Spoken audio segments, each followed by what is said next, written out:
Good day, everyone. My name is Janice Mehamena, and together with Maisel Henon, we are the 11th group. So, our topic is all about language teaching and learning strategies for speaking. So, we have here learning objectives. So, at the end of the lesson, the students are expected to define the qualities of effective speaking and current teaching method used for mother tongue instructions. Second, review existing speech activities and create a new instructional plan that follow the mother tongue curriculum guide. Lastly, critique and improve speaking actively created by others using standard scoring guide. So we have here the TED, which is Technology Entertainment Design, that talks the art of storytelling to share a big ideas. So it is the engagement way to improve the understanding of students where they can engage to one another. The TED, which is Technology Entertainment Design, was to engage students to improve their learning and to share the big ideas of their own. And then we have speaking is an interactive process of making meaning that includes producing, receiving, and processing information according to Brown 1994. When we say producing, it is saying a word. And then when we say receiving, it is the listening. And then when we say processing information, it is the understanding or your response about that speaking. And then when we have also we have 4 language domain related to speaking. First, we have oral language, or we can say that OL, oral language. Second is phonological awareness. We can say that as PE. First is OL, and then PA. And then third one is vocabulary and concept development. We can say that as VCD. And then lastly, a grammar awareness. So we can say that as GA, grammar awareness. That for language domain related to speaking. So oral language, it is a using word to communicate. Please keep that in your mind that oral language is a using word that help us to communicate. Second is phonological awareness, which is PA. So it can use our hearing to understand what he have said or he have said. Okay, so phonological awareness or PA is hearing of the way he or she said or the way she speak, or you gonna play with sounds, and it belong to the 4 language of domains, which is speaking. So the first one again is oral language or OL. The second one is phonological awareness, is about sound. The third one, we have vocabulary and concept development. You can say that as VCD. This is learning with new words that expand your vocabulary, and it's part to our language domain. And it is a part for our language domain. And also, it gives ideas for us and other people. And lastly, from the 4 language domain is grammatical awareness. So GA is using grammar in a correct sentence. So that's all the 4 language domain related to speaking, and I will give to Maisel Henon for her part. So thank you. Everyone, I am the next reporter, so I will be continuing the reporting of Jimena. So I will reporting the 4 note cards about principles and approaches in the teaching of speaking. So, upat siya. So, una-una, first, is ang topic is all about proficiency-oriented teaching of speaking skills. So, ni ana si Hadley na siya 5 ka principles for proficiency-oriented teaching. So, una is ang practice in real context. Nito na to. I-practice ang real, ang usagid ang tinuod na nadra nga context. Example, student practice ordering food in a role-play restaurant.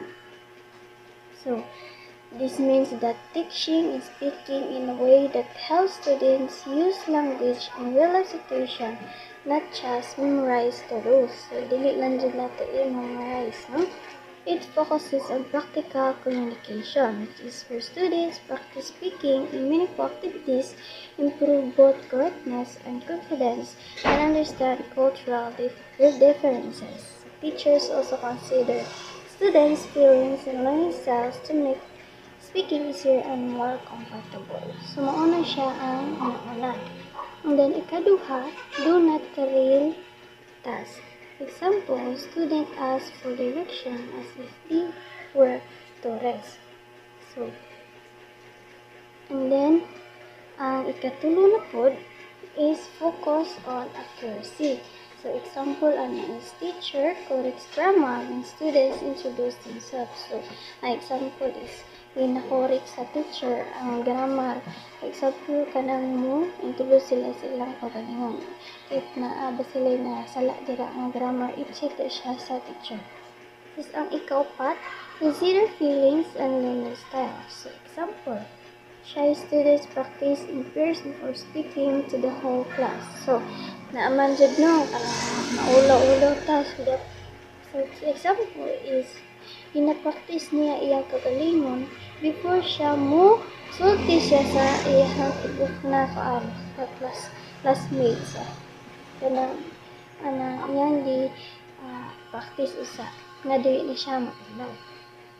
And then, kalima, promote cultural understanding. An example naman is students learn to like things used in the target culture. So, kung alam naman taan ninyo, need yun na to nga maging polite ta.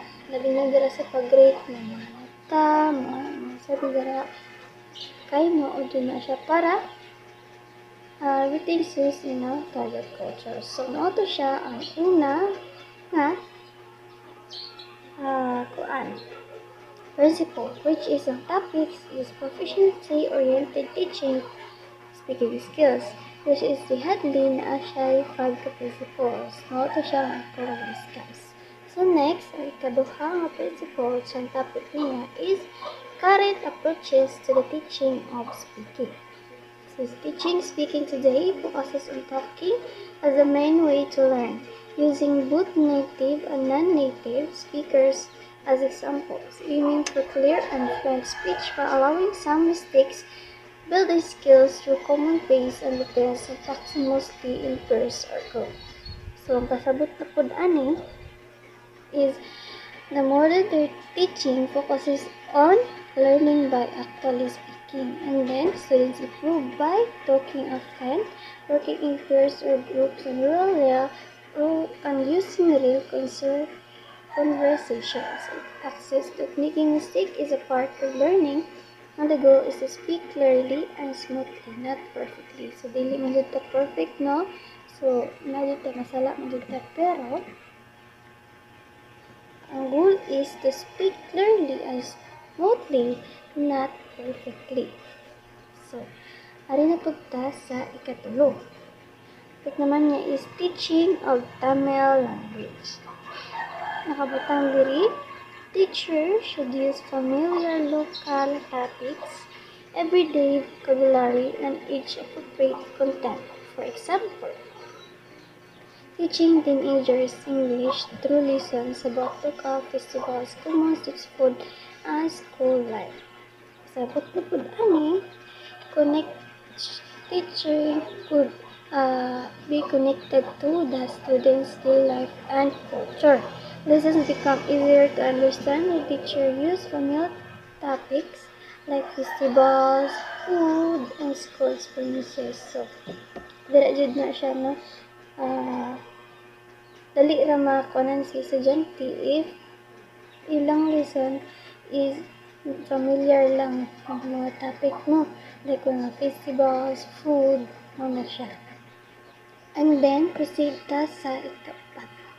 Ang last is, ang topic is, balance between fluency and accuracy in teaching of speaking. Ana si Mazozi, 2013, he says speaking practice should balance fluency, speaking smoothly, and accuracy, speaking correctly, both are equally important. So, ana si Mazozi nga, should be balanced jud kuno, and then both both are important jud siya, which is speaking smoothly and speaking correctly. Mo jud siya importante jud na kuno ang duha. And then ana na po si H2 Thompson. He focuses on fluency, meaning being able to speak clearly, connect words naturally, and use the right creative and tone. And then, the last one, yana na po si Mazuzi, 2013 again. He also explained accuracy, which means paying attention to grammar, vocabulary, and pronunciation. For example, choosing the right word in the right situation. So, alay nakabutang ang example, choosing the right word in the right situation. So, kung dili ta mo, for example, kung dili og sakto nga word, unsa man na dira ang situation o dili na mo ang word nga gibutang dira. So, dapat need na to mo pili og sakto nga word into the right situation. So, to siya ang ako ang report. And then, sa ganito, na ay upat ka note cards about principles and approaches in the teaching of speaking, which is number 1, proficiency-oriented teaching of speaking skills. Number 2, current approaches to the teaching of speaking. Number 3, teaching of new language. And the number 4, the last one, is balance between fluency and accuracy in the teaching of speaking. So, nasabtan ra ba? Okay. So, that's all for my report, and na mo'y nakatunan sa akong report. And thank you.